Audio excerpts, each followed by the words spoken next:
Hello, today I'm going to be doing my presentation or my final paper um, as Orientalism in American Sniper. I chose to do a Google website because I thought it would be a more creative way um, to show my application of this theory.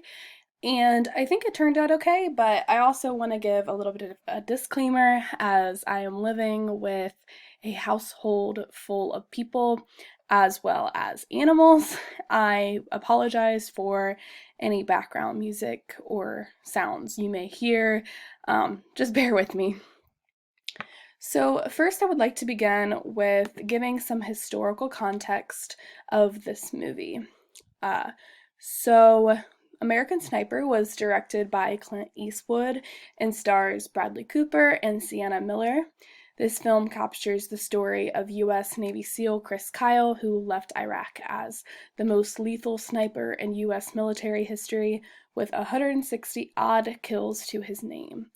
So, to give a little bit more context to what the United States was doing over in Iraq, the US entered war with Iraq in 2003.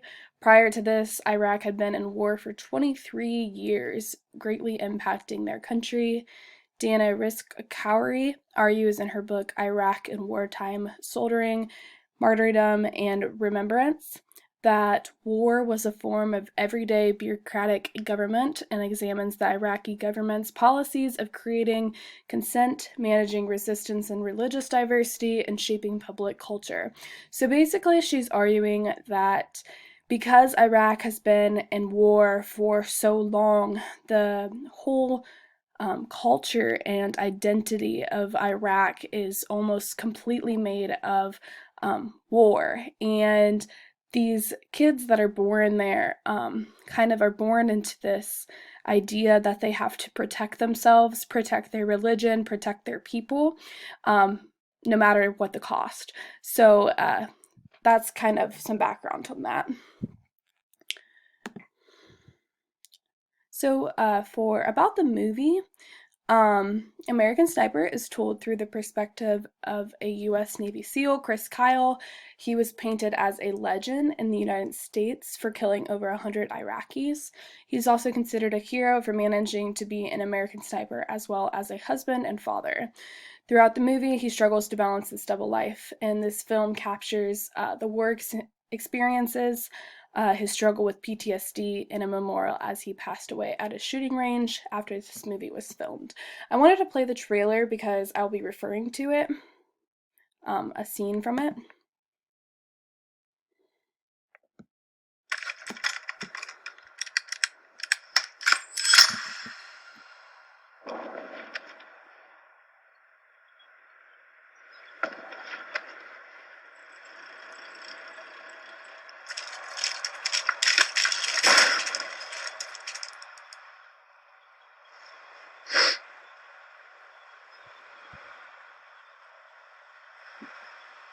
I got a military-age male on a cell phone watching the convoy over.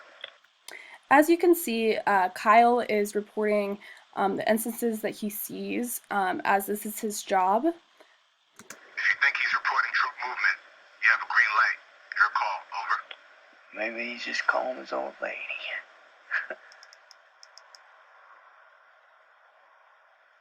He stepped off.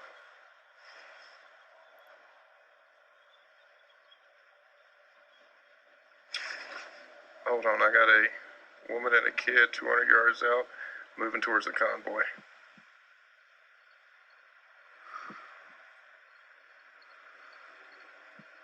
Her arms aren't swinging, she's carrying something.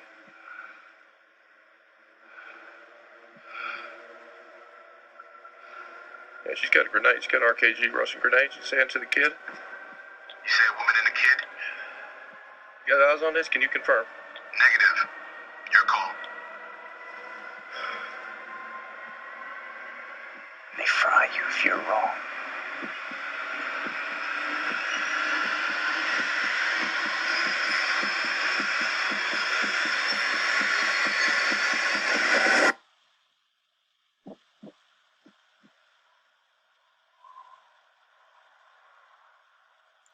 So as you can see in this short trailer, that he is living this double life where he has his mom or his wife and his child at home, and he is also very important to the military for the Iraq War, and he is shown quite a dilemma where he sees two of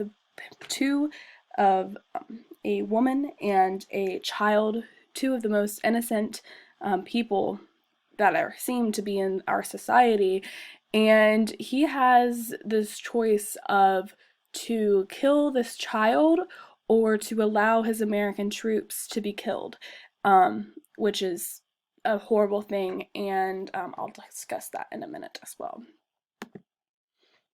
So what is Orientalism? Just to give a little background so we know what I'm going to be using Orientalism towards in this presentation. So Orientalism is essentially looking at a culture through a lens that was made up by the knowledge of humanity. So the West views the Middle East through a specific lens. Through this lens, the West sees the Middle East as what they think it is and not for what it actually is.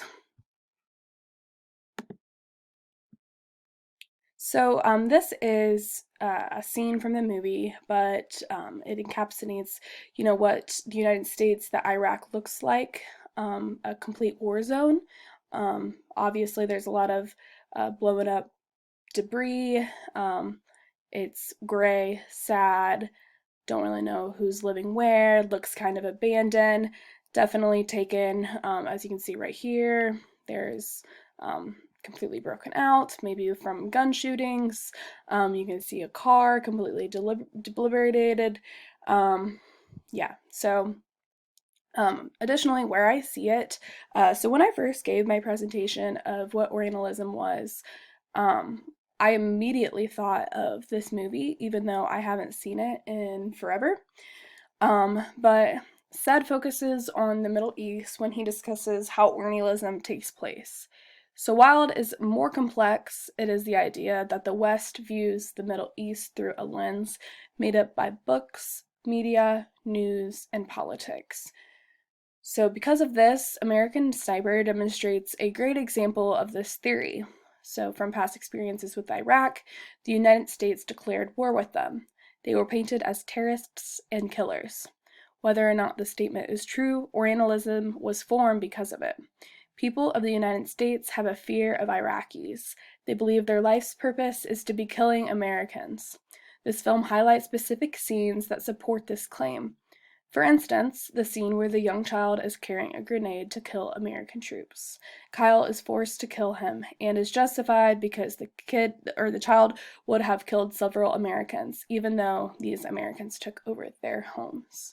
So basically, Americans watch this film, establish an even greater judgment toward Iraqis, and it's proven to be true through the scenes of their TVs.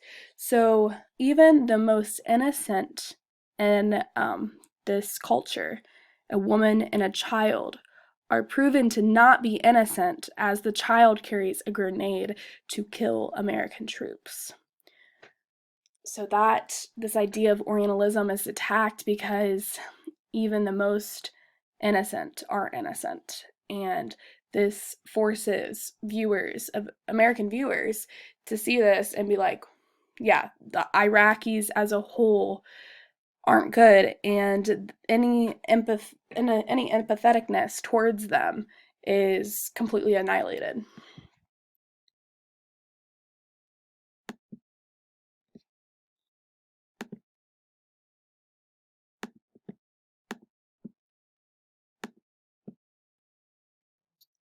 Oops, sorry. Okay, so this is a essay that I wanted to discuss. Right here you can kind of see the whole essay. I've included it in this presentation, but I highlighted a few of the quotes that I thought were extremely important. So in this essay, Mona attacks the idea of military violence in the United States and how it tends to promote it. So she says Hollywood continues to directly or indirectly promote militarism, as it has done since the beginning of the 20th century. And American Sniper serves as a useful example of the mechanics by which the adventure mode makes war appear attractive because it was both a critical and a box office success. And American Sniper actually goes down in history as the most popular war movie in the United States. She also argues, she offers an argue for the opposite viewpoint that this film was actually promoted for anti-militarism. So American Sniper is also a useful example because some reviewers actually describe the film as critical of war, despite its having been based on the legendary sniper Chris Kyle's genocidal memoir. For example, reviewing the film in The New Yorker, David Denby described American Sniper as a devastating anti-war movie, a subdued celebration of a warrior's skill, and a sorrowful lament over his alienation and misery. CNN's Dia Obaidallah called it a cautionary tale for Americans about why we must avoid war. Clint Eastwood, the creator of this movie, himself claimed that this film constitutes an anti-war statement because it looks at what war does to the family and the people who have to go back into civilian life like Chris Kyle did.